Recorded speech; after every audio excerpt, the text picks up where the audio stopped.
Alden Richards sinaming dumaraan siya sa antipolo kay Catherine kapag nagbabike ito. Lalong napahanga nga ang mga netizens sa bagong career na na-share ngayon na mag-amang Fokerson. Dahil ayon na rin kay Daddy Bay at sa mga post nila ni Alden, ay may bago ngang muling pagkakaabalahan na career ngayon si Alden Richards. At ito nga ay ang pag-aaral ni Alden ng pagpipiloto.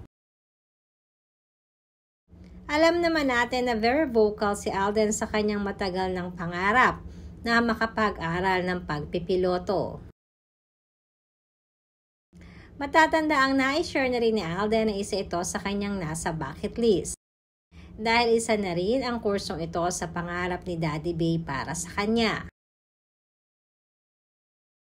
At ngayong able to study na si Alden at talagang matibay na ang kanyang pundasyon sa career at sa family niya, ay ito naman ang nais niyang i-fulfill.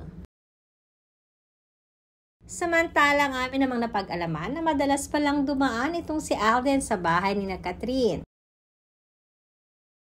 Lalo na pag nagbabike ito dahil na rin sa mga dinadaan ng ruta ni Alden ay kasama nga ang bahay ni Catherine sa antipolo, kaya naman madalas di umanong spotted na dumadaan itong si Alden kina Catherine Bernardo.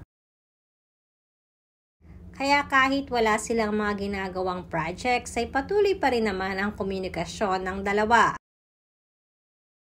Pagpapatunay lamang na hindi la kailangan pang isa publiko kung ano man ang ginagawang effort ni Tusoy para madalaw at magkaroon sila ng communication ni Catherine Bernardo.